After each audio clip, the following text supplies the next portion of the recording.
फिर से बताऊंगा, ठीक है। और सभी लोग वीडियो को लाइक शेयर सब्सक्राइब जरूर करो। नेक्स्ट क्वेश्चन है ब्रेक और कंटिन्यू में अंतर, ठीक है। तो देखो ब्रेक और कंटिन्यू हमने पढ़ाया है, इसे प्रोग्राम भी कराया है, ठीक है। अब समझो ब्रेक और कंटिन्यू में क्या है। ब्रेक स्टेटमेंट का उपयोग लूप संरचनाओं से बाहर निकलने के लिए किया जाता है। कंटिन्यू मतलब जो जारी रखे लिखा हुआ है ना, उसका मतलब है कंटिन्यू, ठीक है ना। कंटिन्यू स्टेटमेंट का उपयोग लूप संरचनाओं से बाहर निकलने के लिए नहीं किया जाता। ध्यान से समझो, ब्रेक का प्रयोग लूप से बाहर निकलने के लिए किया जाता है, कंटिन्यू का प्रयोग लूप से बाहर निकलने के लिए नहीं किया जाता। ब्रेक स्टेटमेंट का प्रयोग स्विच के साथ किया जाता है, कंटिन्यू का प्रयोग स्विच के साथ नहीं किया जाता, ठीक। ब्रेक का प्रयोग while loop, do while loop या फॉर लूप के भीतर किया जा सकता है। कंटिन्यू का प्रयोग इस, ठीक है, while loop, do while loop या फॉर लूप के भीतर किया जा सकता है, ठीक है ना। दोनों दोनों में कर सकते हो, कोई वो नहीं है। आगे हम देखेंगे ब्रेक में, ब्रेक स्टेटमेंट स्विच और लेबल स्टेटमेंट का प्रयोग करता है। कंटिन्यू या स्विच और लेबल का स्टेटमेंट, सॉरी, स्विच और लेबल स्टेटमेंट का उपयोग नहीं करता। फिर से समझ लो ब्रेक स्टेटमेंट और कंटिन्यू स्टेटमेंट में अंतर। देखो इसका प्रोग्राम लिखना पड़ेगा, प्रोग्राम तुम्हारी किताब में दिया हुआ है, वो मैं नहीं लिखूंगा, प्रोग्रामिंग लिखना है। ब्रेक और कंटिन्यू का छोटा छोटा प्रोग्रामिंग लिख देना, कोई बहुत विशेष नहीं है। हमने इंपॉर्टेंट भी लगवाया था तो आपने पढ़ा होगा, मैं ऐसी उम्मीद कर रहा हूँ कि आप हमारे द्वारा बताए गए सभी इंपॉर्टेंट प्रश्न पढ़े होंगे, ठीक है। तो प्रोग्रामिंग जरूर लिखना, ये मैं तुम्हें बता दे रहा हूँ, जो कि कल पेपर में जरूर आएगा, ठीक है ना। ब्रेक और कंटिन्यू स्टेटमेंट, ब्रेक स्टेटमेंट का उपयोग लूप की संरचनाओं से बाहर निकलने के लिए किया जाता है, ठीक है। कंटिन्यू स्टेटमेंट का प्रयोग लूप की संरचनाओं से बाहर निकलने के लिए नहीं करते हैं। ब्रेक स्टेटमेंट का उपयोग आमतौर पर स्विच स्टेटमेंट के साथ करते हैं, कंटिन्यू स्टेटमेंट का उपयोग स्विच स्टेटमेंट के साथ नहीं करते हैं। ब्रेक का प्रयोग while loop, do while loop या फॉर लूप के भीतर कहीं भी कर सकते हैं, और कंटिन्यू स्टेटमेंट का प्रयोग भी हम लोग while loop, do while loop या फॉर लूप के भीतर कर सकते हैं।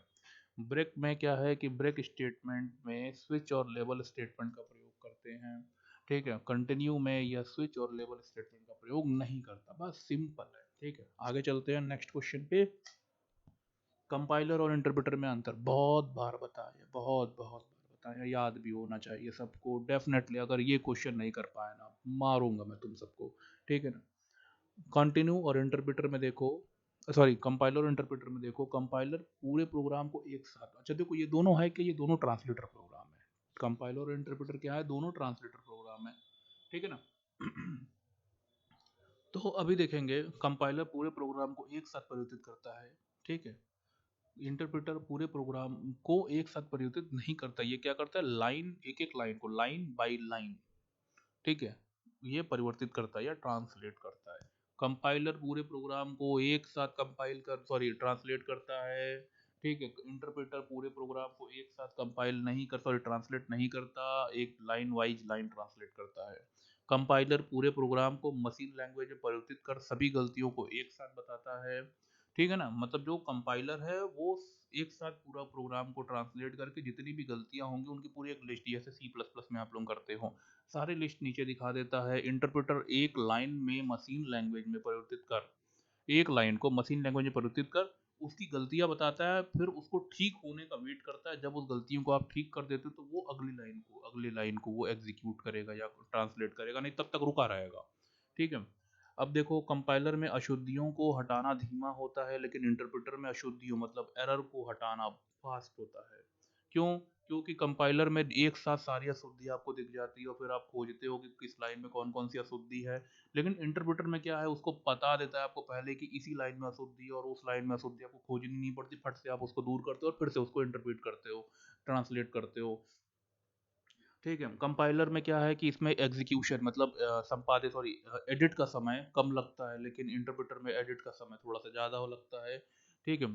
नेक्स्ट है, कंपाइलर में प्रोग्राम को मशीन भाषा में परिवर्तित करता है, लेकिन इसे निष्पादित मतलब एग्जीक्यूट नहीं करता। और लेकिन इंटरप्रेटर प्रोग्राम को मशीनी भाषा में परिवर्तित कर उसको एग्जीक्यूट भी कर देता है। इस लाइन को फिर से समझो कि कंपाइलर जो होता है, जब सी प्लस प्लस में प्रोग्रामिंग करते हो तो तुम कंपाइल करते हो लेकिन वो रन नहीं होता, तुमको दोबारा रन करना पड़ता है। तो जो कंपाइलर है वो मशीन आपके द्वारा लिखे गए प्रोग्राम को मशीन लैंग्वेज में बदल देता है, लेकिन उसको एग्जीक्यूट नहीं करता। एग्जीक्यूट करने के लिए तुम्हें रन पे जाना पड़ता है। लेकिन इंटरप्रेटर में क्या है कि ये जो प्रोग्राम है मशीनी भाषा में परिवर्तित कर उसे एग्जीक्यूट भी कर देता है, आपको रन पे क्लिक नहीं करना पड़ता। हालांकि कंपाइलर फास्ट है और इंटरप्रेटर स्लो है। तो ये हमने तुम्हें बता दिया। नेक्स्ट क्वेश्चन दे, लैंग्वेज ट्रांसलेटर।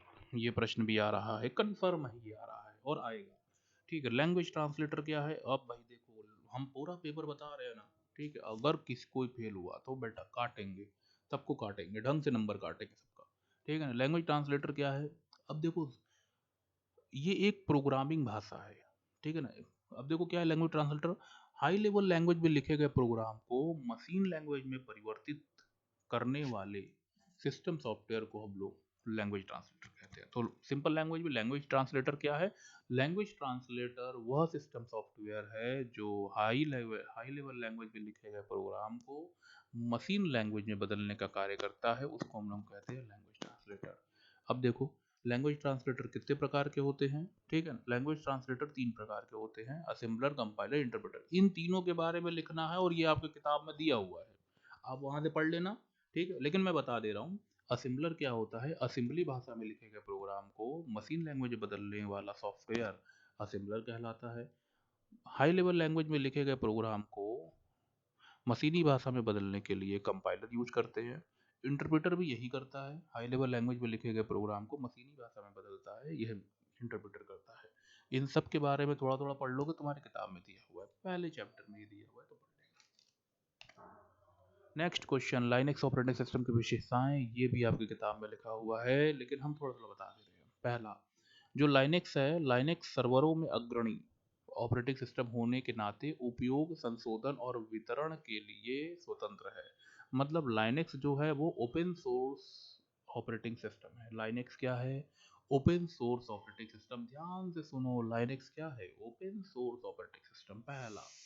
दूसरा, विंडोज जैसे अन्य ऑपरेटिंग सिस्टम की तुलना में लाइनक्स अधिक सुरक्षित है।